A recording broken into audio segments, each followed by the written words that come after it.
السلام علیکم۔ قرآن پاک کے پہلے پارے کی دوسری سورہ بقرہ ہے۔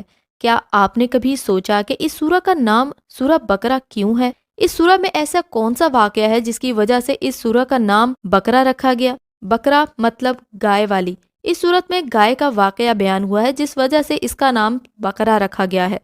حضرت موسیٰ اپنی قوم بنی اسرائیل کو فرعون کے ظلم و ستم سے بچا کر جب اپنے ساتھ لے گئے تو وہ ایک میدان جس کا نام میدان طیہ ہے اس میں رہنا شروع ہو گئے۔ بنی اسرائیل کو جب ان سے طاقتور قوم کے ساتھ جہاد کا کہا گیا تو اس قوم نے بزدلی دکھائی اور جہاد سے انکار کر دیا، جس کی سزا اس قوم کو یہ ملی کہ 40 سال تک یہ قوم اسی میدان میں بھٹکتی رہی۔ اللہ تعالیٰ نے اپنے محبوب حضرت موسیٰ علیہ السلام کو ملاقات کرنے اور احکامات شریعت دینے کے لیے کوہ طور پر 40 دنوں کے لیے بلا لیا۔ کوہ طور یا جس کو جبل موسیٰ بھی کہا جاتا ہے، یہ مصر کا ایک پہاڑ ہے۔ جب حضرت موسیٰ نے کوہ طور کی طرف روانہ ہونے کا ارادہ کیا تو اپنی قوم بنی اسرائیل پر حضرت ہارون کو اپنا نائب مقرر کر دیا۔ وہ آپ کے سگے بھائی بھی تھے اور تبلیغی کاموں میں بھی آپ کے ساتھ ہوتے تھے۔ آپ نے انہیں کچھ نصیحتیں کی اور کچھ احکام دیے۔ کوہ طور پر حضرت موسیٰ سے اللہ نے پردے کے پیچھے سے کلام کیا۔ اللہ نے حضرت موسیٰ کے بہت سے سوالوں کے جواب دیے اور تورات کی تختیاں بھی دیں۔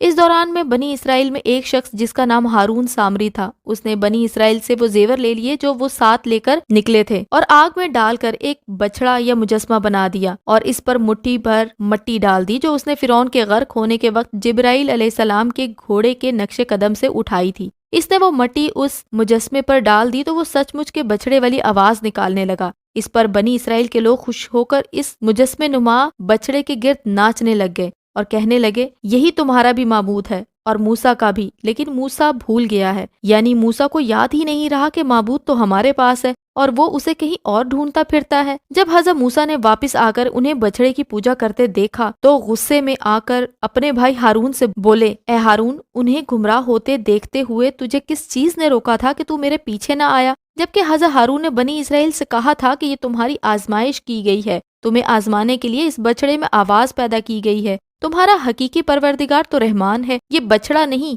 لہٰذا میری بات سن لو۔ جس پر بنی اسرائیل نے جواب دیا کہ موسیٰ کی واپسی تک تو ہم اسی کے مجاور بنے بیٹھے رہیں گے۔ مطلب انہوں نے حضرت ہارون کی بات نہ مانی۔ حضرت موسیٰ علیہ السلام نے اس بچڑے کو آگ میں جلا دیا۔ بائبل میں بھی یہی لکھا ہے کہ اسے سمندر میں بکھیر دیا اور بنی اسرائیل کو اسے پینے کا حکم دیا۔ جس نے بچڑے کی پوجا کی تھی اس کے ہونٹوں پر اس کی راکھ چپک گئی۔ بعض کہتے ہیں کہ ان کے رنگ زرد ہو گئے تھے۔ اپنی روش کے مطابق بنی اسرائیل نے توبہ کی، لیکن اس بار بچڑا پوجنے والوں کی توبہ قبول نہ کی گئی۔ سورہ بقرہ میں ہے کہ اپنے کو آپس میں قتل کرو، یعنی اللہ نے ان لوگوں کو حکم دیا جنہوں نے بچڑے کی پوجا نہیں کی تھی کہ ان بچڑے کی پوجا کرنے والوں کو قتل کر دو۔ حضرت موسیٰ جب فرعون سے بنی اسرائیل کو آزاد کروا کر لائے تھے تب ان کی تعداد تقریباً 6 لاکھ تھی۔ ان میں سے 70,000 وہ لوگ تھے جنہوں نے بچڑے کی پوجا کی تھی جن کو قتل کر دیا گیا تھا۔ سورہ بقرہ میں گائے کا ایک اور واقعہ بھی موجود ہے۔ بنی اسرائیل میں ایک دولت مند بوڑھا آدمی تھا۔ اس کے بھتیجوں کی یہ خواہش تھی کہ وہ فوت ہو جائے اور اس کی دولت ان کو مل جائے۔ ان میں سے ایک نے اس امیر شخص کو قتل کر کے اس کی لاش چوراہے میں پھینک دی۔ صبح ہوئی تو لوگوں نے لاش دیکھی، مقتول کا بھتیجا روتا پیٹتا آ گیا۔ جب لوگوں کی سمجھ میں کچھ نہ آیا کہ قتل کس نے کیا تو اس شخص کے بھتیجے نے اللہ کے نبی حضرت موسیٰ کے پاس جا کر قتل کا مقدمہ پیش کیا۔ حضرت موسیٰ نے کہا کہ جس کسی کے پاس اس قتل کے متعلق معلومات ہوں وہ آ کر بتائے، لیکن کوئی نہ آیا۔ انہوں نے اس معاملے میں اللہ تعالیٰ سے دریافت کیا۔ حضرت موسیٰ نے اللہ سے دعا کی تو اللہ نے ایک گائے ذبح کرنے کا حکم دیا۔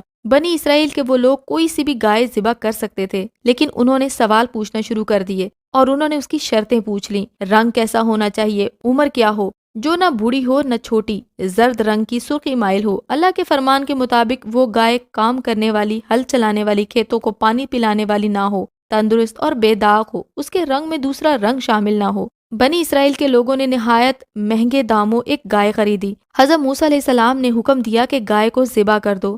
پھر اللہ نے حکم دیا کہ مقتول کو وہ گائے کے گوشت کا ایک ٹکڑا مارا جائے۔ جو ہی گوشت کا ٹکڑا مقتول کو مارا گیا وہ اللہ کے حکم سے زندہ ہو گیا۔ وہ اٹھا تو اس کی رگوں سے خون جاری تھا۔ حضرت موسیٰ علیہ السلام نے اس سے پوچھا، تجھے کس نے قتل کیا؟ اس نے کہا، مجھے میرے بھتیجے نے قتل کیا ہے۔ یہ کہتے ہی وہ پھر مردہ ہو گیا۔ ارشاد باری تعالیٰ ہے کہ اسی طرح اللہ مردوں کو زندہ کر کے تمہیں تمہاری عقل مندی کے لیے نشانیاں دکھاتا ہے۔ یعنی جس طرح اللہ نے انہیں یہ مقتول زندہ کر کے دکھا دیا، اسی طرح وہ تمام مردوں کو جب چاہے ایک گھڑی میں زندہ کر سکتا ہے۔